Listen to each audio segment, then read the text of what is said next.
혹시 비 좋아하시나요?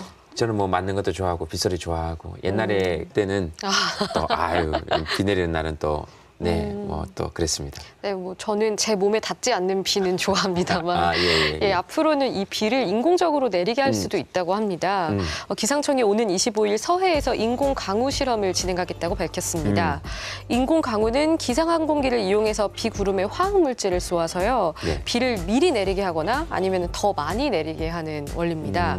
중국발 미세먼지가 서해를 건너서 한반도로 오기 전에 이렇게 비를 인공적으로 내리게 해서 미세먼지 농도를 낮추겠다는 겁니다. 중요한 건 미세먼지 저감 효과겠죠. 네, 전문가 의견 들어보시죠. 인공 강우 자체도 이론적으로는 가능하니까 여기저기서 실험은 하는데 엄밀하게 실험에 의해서 성공했다는 증거는 별로 없어요. 중국에서 실험은 비와 관련된 실험이지 미세먼지 실험이 아니에요. 과학적인 관심사로서 미래를 보고 기초 연구를 하는 거는 맞아요. 좀 국가적으로 좀 지원을 해서 할 필요는 있다고 봐요. 앞서 들으셨다시피 이게 원래 앞선 연구들을 보면은 뭐 가뭄이라거나 아니면은 뭐 산불 예방 이런 여러 가지 목적으로 실험을 좀 했었다고 해요. 그런데 전문가들 전망이 미세먼지를 과연 줄일 수 있을 것인가 이건 좀 밝지 않은 건 현재로서는 맞는 것 같고요. 하지만 워낙 미세먼지 문제 자체가 심각하기 때문에 이를 좀 줄여보려는 여러 노력의 일환인 것 같습니다. 네, 앞으로 국민이 직접 체감할 수 있을 만한 미세먼지 대책도 빨리 나와야 할 것 같습니다. 예, 그러니까 이거 맑은 하늘 좀 볼 수 있으면 좋겠어요. 그런 날이 좀 늘었으면 좋겠습니다. 다음 소식은 뭡니까? 네, 오늘 일본 해상자위대 초계기가 한국 해군 함정을 향해서 또다시 근접 비행을 했습니다. 일본 초계기는 지난달 20일에도 해군 광개토 대왕함을 향해서 위협적인 저공 비행을 했는데요.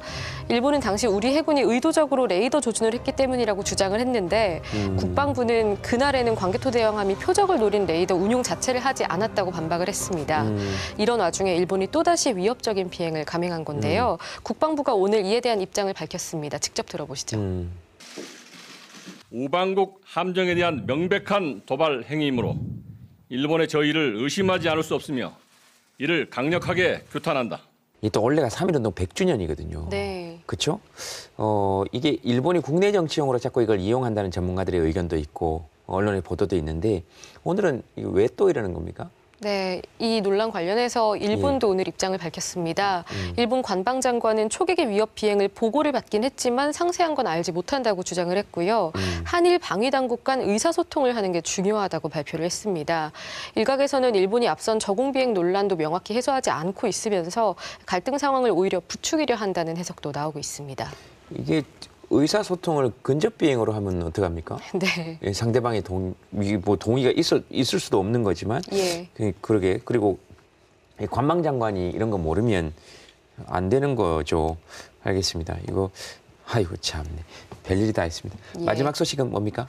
네, 요즘 많은 언론이 집중하고 있는 인물이죠. 최근 더불어민주당을 탈당한 손혜원 의원이 오늘 전남 목포에서 오후 2시에 기자간담회를 가졌습니다.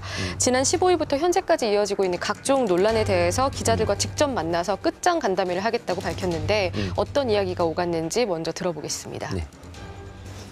저도 계속 같이 싸울 거기 때문에 이렇게 되면 국가 전체를 시끄럽게 만드는 것에 대해서 저는 일단 국민들한테 너무 죄송하게 생각합니다. 우리 재단에 관련된 모든 것들은 전부 다 국가에다 귀속을 시킬 겁니다. 제가 이 땅을 이게 7억 얼마 정도 됩니다. 다 합해서 이걸 사서 거기서 어떤 이익을 건져서 제가 나머지 다 드릴 거에 이익을 생각했다고 그렇게 말씀하시는지 그게 참 이해가 안 돼요. 네, 손 의원은 오늘 간담회에서 지금까지 모은 유물이나 재산 자단을 모두 기부를 하겠다 이러면서 좀 의혹에 대해 억울함을 표했는데요. 언론에서는 최초 제기된 부동산 투기 의혹뿐만 아니라 국립중앙박물관 인사 압박 등을 비롯한 여러 가지 추가 의혹을 보도하고 있습니다. 알겠습니다. 검찰은 이제 수사를 시작했고 그다음에 뭐 정치권에서도 반응을 내놓고 있고 그다음에 언론은 지금 보도를 하고 있고 앞으로 이제 진행이 어떻게 될지는 지켜봐야 되는데 노지민 기자가 여기에 대해서 하시고 싶은 얘기가 있으시다고요? 예, 이번 의혹 관련해서 의혹도 문제지만 이를 둘러싼 보도 양상에 대해서도 여러 해석들이 나오고 있습니다. 네.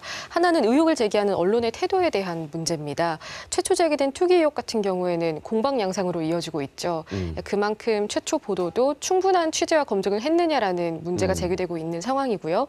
일부 주류 일간지 중에서는 이 와중에 손희원과 김정숙 여사가 친분이 있다, 또는 손희원실 출신 청와대 행정관이 문재인 대통령 사저를 매입했다, 뭐 이러면서 이번 사안과는 전혀 상관없는 이런 보도들을 하면서요, 프레임만 확대 재생산하고 있다는 비판을 받고 있기도 합니다. 반면 또 손 의원이 언론을 대하는 태도도 우려스럽다는 시각도 있습니다. 예컨대 취재원을 추궁하는 듯한 태도라던가 아니면 의혹 보도를 한 언론사들을 상대로 무더기로 고소를 하겠다는 건 아무래도 언론 자유를 좀 침해할 수 있다, 그런 선례를 남길 수 있다, 이런 우려가 나오고 있는 상황입니다. 네, 알겠습니다. 어떤 틀을 만들어 놓고 이걸로 이 사건을 보라든지 프레임을 만든다는 게 뭐 그런 얘기이신 것 같고, 손혜원 의원의 태도에도 문제가 있다라고 생각하시는 거군요. 예, 알겠습니다. 어쨌든 계속 한번 지켜보겠습니다.